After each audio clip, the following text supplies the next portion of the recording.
Welcome to the Thriving Immigrant Podcast with Paul Adeyeye. This is where we share powerful stories of resilience, reinvention, transformation, and success. So whether you're a new immigrant, navigating a new life, or an aspiring entrepreneur looking for inspiration, this podcast is for you. Join me as we dive into real conversations with incredible individuals who have turned challenges into opportunities. Let's learn, grow, and thrive together. Cheers to a life of abundance. This is the Thriving Immigrant Podcast, and this is Paul Adeyeye. Thank you for tuning in. Thank you for joining. Today, I am so excited. I've got a remarkable guest on the show. She is a marketing expert. Her name is Osayi Lasisi. She's a marketing and growth strategist with over a decade of experience working inside big tech and major global agencies. She believes that building your vision should feel as good as the result looks amazing. When I met Osayi, her energy was on a different level, and I was so blown away when she was speaking, because we met at an event and she was speaking. She knows so much about marketing. I'm like, are you a professor of marketing? Then I checked her out on LinkedIn. I saw that, oh, this woman has done some things in the academia. So I'm really excited about Osayi being my guest today. She's known for turning blank pages into brilliant strategy, connecting the dots where others see noise. And you agree with me that in our current world, there's so much noise out there. And it looks like now simplicity is the new luxury. And that's where Osayi comes in. So today we are going to be speaking about marketing, entrepreneurship, and we'll be learning a lot from Osayi's experience and knowledge. Welcome, Osayi, to the Thriving Immigrant Podcast. I'm so thrilled to have you. Thank you, Paul. I'm so thrilled to be here. Hello, everybody. It's such a privilege to be here. And thank you for having me on the podcast. Awesome. Okay. So let's dive into the conversation. You don't sound like an immigrant, but you look to me like you're an immigrant. Oh my goodness. I think that's such a good observation. People say that to me a lot. Some people even say I don't look Nigerian because most times because of my hair. But I think it's because I've lived in different places, and I lived in the US for a while. And then, because even Canadians say that my accent is more American, and Americans say my accent is more whatever. But I've lived in different places, and I think that's one of the values of being an immigrant. You've kind of learned how to thrive and assimilate and still keep parts of your culture, but learn how to still work within whatever culture you're in. I love it. So do you want to walk us through your immigration journey? How did you find yourself in Canada? Because you said you've lived in the US, you've lived in different places. Is Canada home to you now? Or are you still on the road? I love that question. Am I still on the road? I think it's such a good question. I would say Canada is home, but I think we're always on the road. I mean, if I got like this amazing project or amazing role and it's in New Zealand or in Australia or something, so my family there, we will go, But I'd say Canada is home right now. And then in terms of my immigration story, it is long. I went to the US to become a lawyer.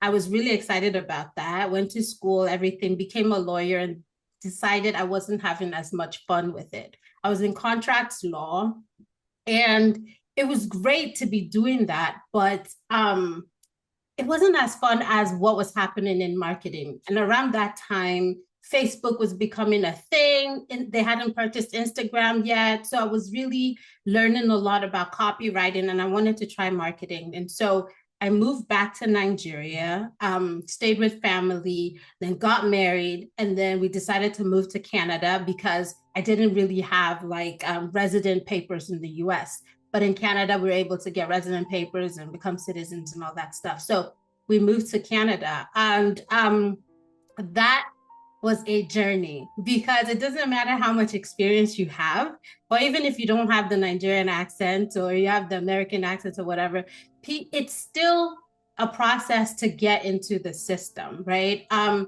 I think that's one of the great things about being Nigerian, is that we are raised to keep going. We're raised Right. to keep trying. We're raised to believe that if those people are doing it, they don't have two heads, so you can do it too. So, Absolutely. when I came, I worked in nonprofit. It was not a great experience at all. It was actually a terrible experience. I was going home sometimes crying because I didn't feel valued. The ladies there were not very nice to me, and they would do a lot of things where you like gaslighting, where you're like, did they say that? Did they mean that? You'd be second guessing yourself. And then I moved to another role where there were some Nigerians, there were people from all over the world. So that was really exciting. And that first role, I left that role without knowing what I was going to do next. Like, I was just too tired and frustrated. And so that was something else. Like, I had to talk to my husband. And at that time, my husband hadn't gotten a role yet. So I was the breadwinner. And so it was really hard to leave. But I was like, this is too stressful. I can't think, all of that stuff. So I left that role. I was still interviewing. I didn't know what I was going to do next. So I moved into this new role, and it was amazing. It was stressful too, because we didn't have a car. And I was living in North York at the time, in Toronto. And but the new job was in Markham. We didn't have a car. I would run for the bus and then run from the bus to the train, because I was going to York Region, and I couldn't afford to miss the York Region bus.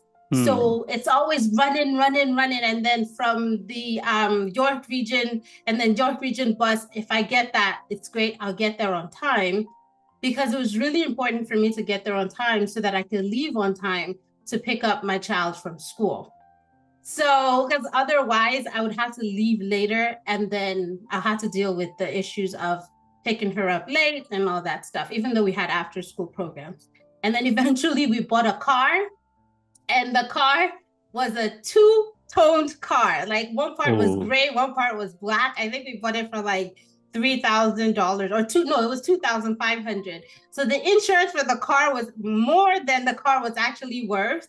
So I think the insurance was like 3,500 or 4,000 at that time, because we were new, right? But if you see me in that car, I was the happiest person, because it meant I was no longer running for bus, running for train, running for everything. But I was lekpa, so hey, what can we say? You were agile. I was agile. I didn't have to do all that weight loss, anything, because I was always running everywhere. But I think it was stressful for my daughter. And then we would get on the bus and she'd be tired. And then all these young people, they'd be sitting on the seats that are for people who need extra support, and they won't get up. So at some point, I had to start going up to these people in university, all these young people that looked very capable. They looked energized, but the bus was full. And I'm like, sorry, can you please stand up so that my child can sit down? Because the bus ride was also long. So it's been a journey for sure. And I think it makes me really appreciate everything that we have now. And I appreciate the life that Canada has afforded me. I appreciate the life that we had in Nigeria. And so I think you start to get this perspective that if I could survive that, anything, God will help me. Wow. Beautiful story. I love you are a storyteller, and I enjoyed your story. There's something you talked about that just kind of gave me a different meaning to the privileges that we don't recognize. So, when you're talking about your struggle, running after bus, trying to catch the train, those things I didn't go through them. And it's now that you're talking about it I'm like, oh wow, that could be some struggles.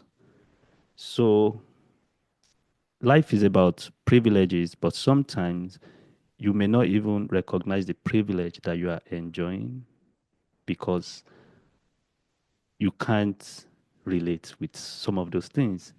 So thank you for mentioning that. And for a new immigrant, that is a lot for you. And someone maybe in Nigeria is looking at you, and at that point, it's like, oh, Sai is already in the good place. She's enjoying her life. She's not picking our calls anymore. Imagine you running after train in winter. Imagine you missing your bus during winter. So the immigrant struggle is real. And thank you for mentioning all that. So let's go back to your career and let's talk about you talked about it for a while. And I know that you've worked with big tech companies and also you've worked with, I don't want to use the word small founders, but you've worked with big companies and you've also worked with, let's call them mid-sized companies. So how how is the marketing approach? How is it different from each other? Can you speak a little bit about that? Yeah. So I'd say the main thing that's different is money. Um, I have worked on campaigns where in 1 month we spent over 250,000 US dollars. They had the money. So Hmm. imagine you're trying to do your Google ads and your Facebook ads, and somebody is spending 250K. You're spending $5 a day, and you're like, oh, this is too much. Though. And they're trying to reach the same people you're trying to reach. So I think that's the main thing for the larger organizations. It's been money. They have more money so they can do more. The challenge with that is sometimes they throw money at things without Hmm. spending the time to be creative and to be clear because they have the money. So, one thing that I've really enjoyed with working with founders is that we've had to be creative, we've had to be scrappy. And I think that's the word, like scrappy. So, I've gone to conferences where the main thing we're doing is blowing up balloons so that we stand out at the conference with balloons. But balloons, how much do they cost? You won't spend more than like $10 with the balloons. And then you're That's being giving out, creative. you know what I'm saying? You have to be creative. While the people spending hundreds of thousands of dollars, they can print something really fabulous and it's there, but it doesn't stand out at some time, sometimes it doesn't stand out. So I'd say that with the founders and the entrepreneurs, it's always fun to get really creative, to go into the details, to see, okay, we want to accomplish this. We start from the goal. What are some things we can do? How can we make it cost efficient? All of that. And then with the larger organizations, not only is it money, which is the main thing, but there are also a lot of people involved. So while with the smaller organizations, you can make decisions quickly, you can move forward. I've been in an organization where just to approve the headline, it took days and days because EMEA said, no, we need to use this word. APJ said, no, this word is better. UK, Right. all of those things. So, Yeah. and everybody wants to comment so that they look like they're paying attention and they're doing their job. And so things move a lot more slowly in the larger organizations. So I think for anyone listening to this or watching this, you can decide what you want. It's often easier to get into the smaller, the founder-led, the entrepreneurial organizations because they're moving quickly. They can't afford a lot of, things and all of that stuff. And it's great to start there because you learn how to be scrappy. But it's also nice to be in the larger organizations where you're not thinking about budget all the time and you're able to really try a lot of things. Yeah. I appreciate how you shared all those, let's say, pros and cons of either being on the large organization side and the experience you've had as working with small business owners. And it's true because sometimes you just feel like creativity needs a lot of money, but sometimes you just need to be able to think on the spot and see how you can maximize the little resources that you have. And I can relate with working with a large organization. There are so many blocks, so many obstacles. Like, okay, because I'm currently working on a project now where what is delaying us is just the privacy language. So the person that is meant to approve was on leave, and She's back. She's saying things have changed because of AI. We can't use the former one.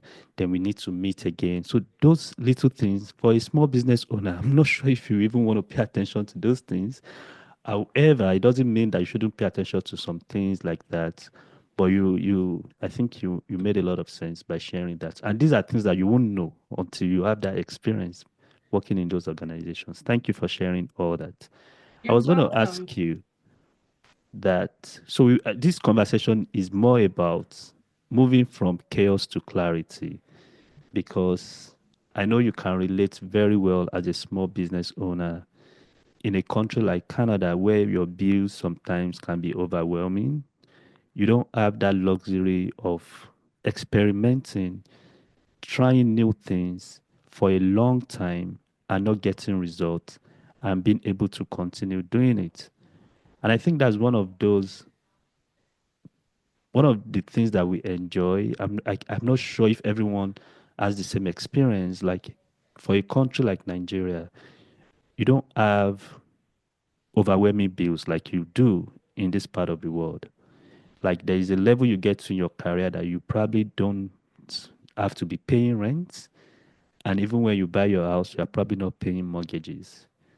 So that gives you some room to experiment. You can afford to try a business for 1 year and not get results and say, okay, let me try something different. But I don't think everyone has that luxury in Canada that you will say you want to try business for 1 year and doesn't work. Do you want to speak to that? It's like you want to say something. Yeah, I'd say to be fair, in Nigeria, you have to have the lump sum of what you're going to spend. So if you're buying a house, you need to have your 50 million naira to pay Right. for it. Like even if there's a payment plan or you get a 14% loan or a 40% loan, that's a huge investment. And then even Mm-hmm. if you're paying rent, oftentimes you have to pay maybe your 1 million a year or 2 million a year in advance, Right. like you're not paying per month. But I guess once you get higher up there and then the company pays your rent and all that stuff, that's different. So I think there is still a level of struggle there, Mm-hmm. but in Nigeria, you also have access to cheaper options, right? Because even hiring people is a lot cheaper. And then you have alternatives. The Chinese market is really strong there. So there are always alternatives to all the tools that you need that we might not have as much because of all the restrictions in Canada. True. So but also the potential to make money in Nigeria is also not as huge as the potential is in Canada. So I think um it's different. It's like different places, different problems, but you just have to decide that you're going to thrive Hmm. because I've been in business in Nigeria as well. And Okay.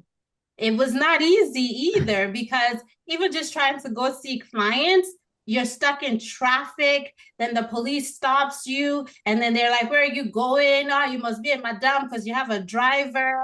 And then you're trying to figure out childcare. You're vetting your nanny, and your nanny doesn't show up. And then last mile comes, and then some insurance somebody comes and says that they Osayi, say. it's okay. It's okay because you're taking it back now. Now, I think there are some things I've forgotten. Yeah, I get You it. get. I get it. Thank you for the reminder. Thank you. You're welcome. Yeah, I agree with you. Like, you can't, there's no perfect world. So you must just be strategic and smart enough to decide what do you really want to do and which one is best for you to follow. Right. Makes sense. So how do we move from chaos to clarity? You are a new immigrant, for example. So for someone listening to you right now, is new and is like, I really want to do business and I know that I can do it, but I don't even know where to start from. Or I've started my business, I'm not getting enough leads. I think there are things I need to do about my marketing. And I'm sure you agree with me that that can be very clumsy. So how can we move from chaos to clarity, especially when it comes to marketing our product and services? Yeah. So there are a few things that I would suggest. The first thing, I think it's this like our Nigerian mentality of if um Biola is selling this, then and they're making money, then I need to sell this thing too. Or if Kike is, she said she's selling palm oil, so maybe I should be selling palm oil too. Or they started a grocery store, let me start a grocery store. I get it. You're seeing that people are successful, so you feel like that's a shortcut. But the challenge is that you go to some places in North York, in Toronto, and you have like 10 different businesses that are selling the same Nigerian products. And I'm just thinking about all these people that came in, maybe they were tailors, maybe they were HR experts, but they just felt like, oh, we can make money from, shipping things here and Nigerian goods and stuff like that. So I said, that's the first thing. You want to think about what can you sell uniquely to you? That's not necessarily what other people are selling. So that's one. Two, if you're thinking about marketing after you've decided on the product, it's a little bit late. Of course, it's never too late, but marketing needs to be intertwined with the product that you are deciding to sell, whether it's software, whether it's you want to sell yam, or whether it's you want to do you want to design clothes and stuff. Marketing needs to be intertwined in that business plan. And what do I mean by that? So, for example, I was working with a client who's creating designs, outfits and stuff like that. And they had beautiful designs. And I said, for every design you make, you need to make sure that your logo is somewhere there that people can see, because that is marketing. If somebody sees it and says, this is beautiful, and then they see the logo, then they look for that logo, right? Right. Just like we like Chanel, or we like Jordans, or we like Nike. That is marketing. So it can be a physical product, or it can be a software. And with software, you can think about, okay, how can I put some kind of virality in the software so that if someone signs up, it also lets somebody else know that this person is using this product. So That's why sometimes if you use certain emails, the footer that they put in your email will be like, maybe it will say something like Microsoft Outlook on iOS or something like that. It's on purpose, because as you send it, people will say, oh, they're using the Microsoft Outlook platform on iOS. And then either someone makes a decision based on that, or at least it keeps those products top of mind. So it's like, oh, okay, this person, I think they're cool and they're using iOS, they're using Apple. This person, I think they're cool and they're using Outlook, or they're using Gmail or whatever. So the product is top of mind. So you always want to think about the marketing as you are creating the product, because it's really important. It's not, oh, I'm going to create a product, hopefully people will come. So that's two. If you've already gone past this, you've decided on your product, you didn't think about marketing, it's never too late. The third thing then is you want to do some research. Okay. You really want to understand who you're making this product for, and what their pain points is, and why they should choose you over somebody else. Now, I've had people come up to me because I also work with a venture fund, a venture studio, and they'll say, we have no competition. If I hear we have no competition, it means you haven't done your research. Yeah, because there's always competition. And what I mean by competition is not that they're doing exactly what you do, but if someone is not having an access to your tool or your product, what do they use instead? So your competitor could be Excel. Your competitor might be a notebook, like a physical notebook. So the reason that's important is that then we'll know that your marketing campaign needs to be around how do we let people know that a notebook is not as efficient as this new tool or this new software. So I'd say you really need to get clear about that product, who the person is that will be making the buying decision, what their pain point is, and then get clear about your competition. And then the final thing that I would say, that's the research part, is that think about your experience. Do you have experience in that industry? If you don't have experience in that industry, it's okay. But who can you find who has experience in that industry? Because there are some details about every industry that you won't get unless you have some experience or you know someone with that experience. Now, all of this goes back to entrepreneurship and all goes back to your marketing because they're all intertwined. So First of all, don't just pick a product because everybody's doing it. Two, right? Like don't pick a product just because everybody else is doing it. Like it doesn't help you.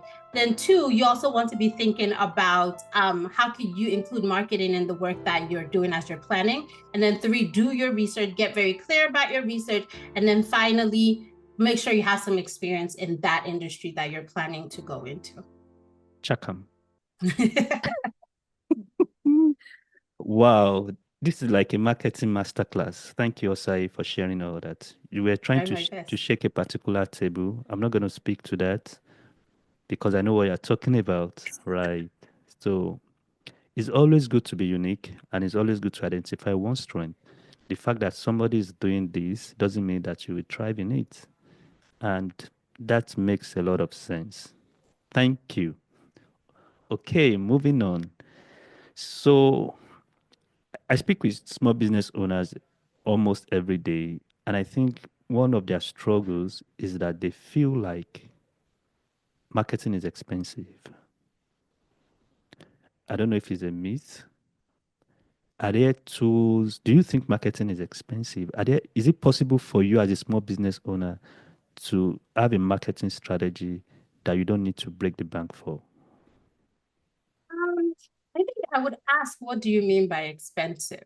Because when I think of something that's expensive, it means that I'm not getting the value for that thing. So, for example, if I'm going to buy a Louis Vuitton purse or something, I don't like Louis Vuitton per se, but I'm just going to use them as an example because they're luxury to some extent.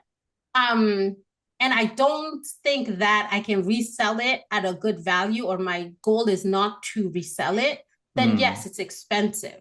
But if you're running a business and you're not doing marketing, that's actually more expensive. Unless you're running something that, everybody's already hitting your door and like, we need this, we need this, we need this. That's different. Like probably like ChatGPT, they probably don't have to do too much.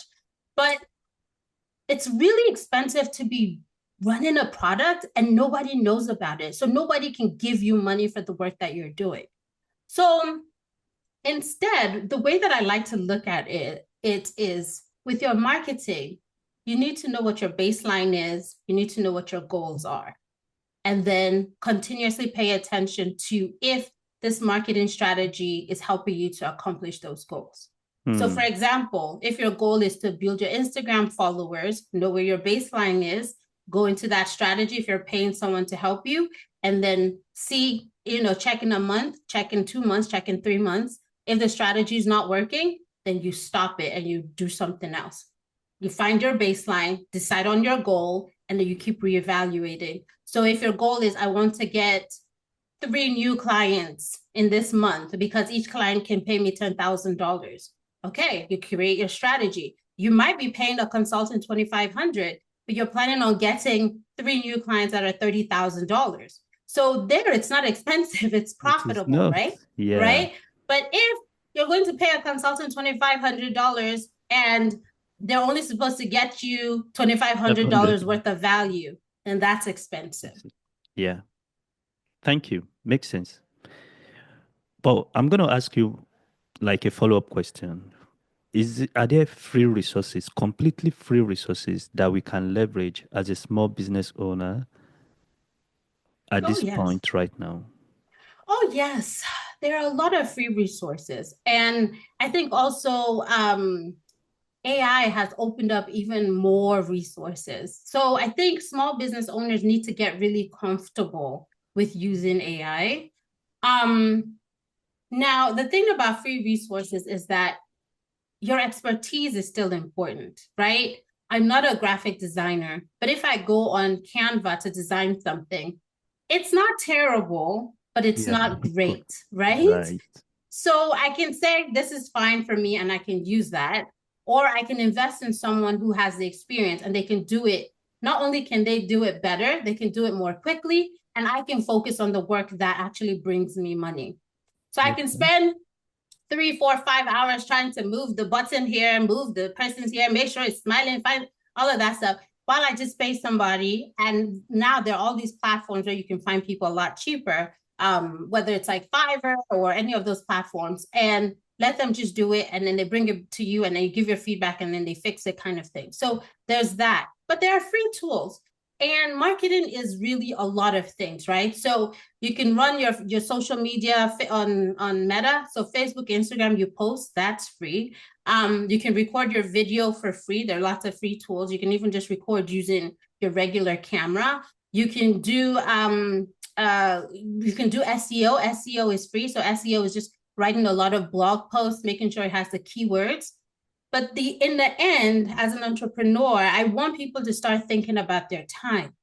Yes, in the beginning, you have a lot more time, but I wonder the time that you're using to do all these things by yourself and find these free tools and try to figure it out, what can you be doing to get yourself more clients instead, right? While outsourcing it to somebody else. Because I don't know if you remember, but I always try to talk about this thought that a lot of people have, which is whenever we're trying to figure something out, we're always trying to figure out how to do it. But I read this book and I've been challenged over and over again that we need to be thinking about who, not how. And that's a book by Dr. Benjamin Hardy, Who, Not How. Because the who will help you get there so much more quickly, so much more efficiently. And sometimes we have to look at money as that tool that will help us accomplish the larger goals. So I know we're talking about free tools. There are lots of free tools. Go into AI, go into Google and search. I need a free tool that will help me, blah, blah, blah. But also know that even learning how to use that tool will take time. Learning how to use it well will take time. And you have to figure out what you value your time at. I'm so I'm so blown away by everything you've shared and makes a lot of sense. I love how you were able to talk about them. Of course, there are free resources, but I think my biggest takeaway is as an entrepreneur, you must understand that you are not supposed to be doing everything and you should be able to know how to focus yourself and spend most of your time on money making activities. And there are some of these activities that requires only you to do them. So, there's this book I read, The Almanac of Naval. It's a very powerful book, and I recommend it to anyone trying to build a business. There's a part where it talks about you as an entrepreneur working out your wages, knowing that. So, for example, if I make $10,000 a month, maybe my real wage is $300 per hour. So what does that tell you? If there's any activity that someone can do for me for a cost lower than $300, I shouldn't be spending my time doing that activity. Exactly. Yes. So by the time you get to a point where it looks like you are now $1,000 per hour, anything less than $1,000 per hour should be outsourced in your business. And that makes absolute sense. Thank you, Osayi. It's looking like we're having a masterclass on entrepreneurship. I just wanted to add this. Like, it Okay. can be hard. It Yeah. can be really hard because as an entrepreneur, you're looking at your numbers and you're like, I can't do this. I can't do it. We're not saying you can't do it. Like, of course, you can do it. But like you said, that time when you could be maybe writing a new proposal or knocking on new doors, is spending 3 hours trying to figure out how to move the picture from here to there. So I think it's good to remember that it's not that you cannot do it, or you cannot figure it out. You're smart. Obviously, that's why you're here. But it's just more of what is the best use of your time right now. Profound. Profound. Thank you. Makes sense. Moving on. Okay. So let me ask you this. For immigrants, it can be tough working because most people that I know, they do their 9 to 5, they keep it, then they still do the business on the side. And I know that can be overwhelming. How can we pursue our mission without losing our minds? We want to stay sane. How can we pursue our mission in this world Mm, that's such a good question. And let me tell you, if I knew the exact answer to that, I probably will be like making $200 million per hour. Um, but I'll share what has worked for me so far. So one thing is remembering that your job is not forever. You know, it doesn't matter how good you are. Sometimes it's not personal. So it's always good to have something on the side. That's one. And also, there's something about doing something that gives you passion. It Hmm. energizes you differently. Now, if your side business is something that doesn't excite you, then I guess this doesn't apply to you. But there's something about creativity and birthing something new that energizes you. Yes, not every part of the business will be interesting, right? Like recording a podcast, having the conversation might be fun, but editing it might not be fun. I don't know. Some people like to edit. And I think that's where it goes back to thinking about all the things you can outsource. So, do we need to invest in a nanny that will come, even if it's just 5 hours once a week or something like that, just so you have that time if you have kids? Do we need to invest in somebody to come and help you clean, or maybe you get into a group where we all take time on helping each other with kids or helping each other with cleaning, because there are different people create like these kinds of co-ops and stuff like that where they Hmm. help each other out. But that's an investment of time, right? Because while they're helping you clean, you're also going to need to help them clean one day or the other, right? Then when it comes to like your graphic design or your marketing, do we need to invest in somebody else doing it because they can do it more quickly? And there are tools, there are places you can go to that are a lot more, cheaper, because you're dealing with people in Pakistan or in some of those Philippines, people, Philippines. So India. it's exactly. So you can get it done a little bit more cheaply. So I Yeah. think that's what has worked for me so far, is learning and really leaning into that who, not the how. Yes, I can do a lot of things, but my time is limited. So how can I outsource some of the things that I can outsource? Like if I could get a virtual nanny, shoot, I would have paid for that as well. Might But get there soon. because these kids, unless it's something really, really high, and I don't like my kids watching that, they don't stay in front of the screen that long. They're like, this is boring. And then they just wander off and go and look for something poisonous to eat or something. So the main thing is remembering that there is value in pursuing your passion. It's not just about making the money. Making the money is great. I love making money, but also about that feeling of creating something, that feeling of doing something more than just what you have to do, quote unquote, at work, you know? Yeah. And sometimes, if you're looking at transitioning into one industry and you haven't had the opportunity for a job there, this side thing can be your opportunity to create projects where you can transition into that industry that you want, because you can add it to your resume. So whenever I talk with people who are new immigrants, I'm like, start a side project and you can put that in your resume if you're successful with it or you've learned something with it, especially with marketing.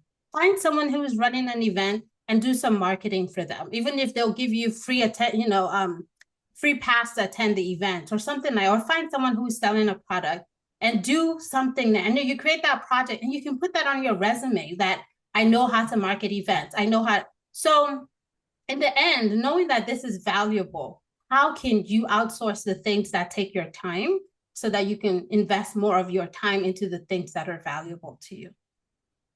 Awesome. Wow. Well said. Thank you, Osayi. It's been an amazing and insightful conversation.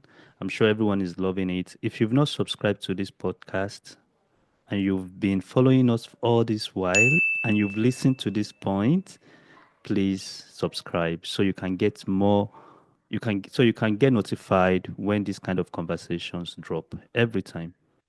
And for those that have subscribed, thank you. Please share this episode with someone that you think will find it insightful.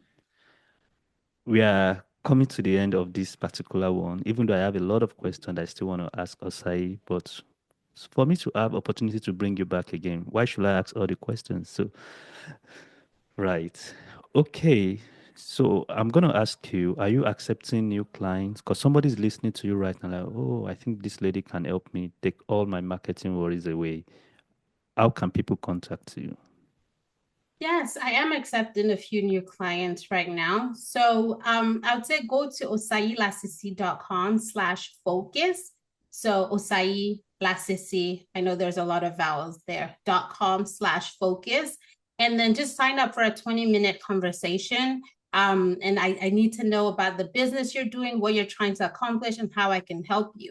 Some of the projects I'm working on right now, I'm helping a client to create a webinar series every month for the rest of this year. I have a client that I'm helping to create an online school. So that's so much fun. I have a client that I'm helping to create an online conference for. And then I have a client that I'm working on email marketing for. So you never know what it is that I can support you with.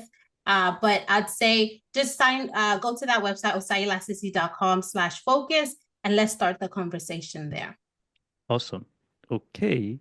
So before I let you go, do you have any powerful piece of advice? Or let me ask it this way. This is how I usually ask it. What's the most powerful piece of advice that you've ever received? And it doesn't have to be about the things we've talked about. It can be something completely random. Okay, so I do have this really good piece of advice, and I'm going to beg your patience because it is one advice broken into 5 different things. So we just be patient a little bit, and I'll tell you why. So the main advice is that whatever you think, whatever you can imagine, whatever you want, if you're willing to do the work, you can achieve it. The challenge is that we've heard this a lot of times. And so we're like, yes, okay, by God's grace, I can achieve it. And so that's why I like to break it down into 5 things.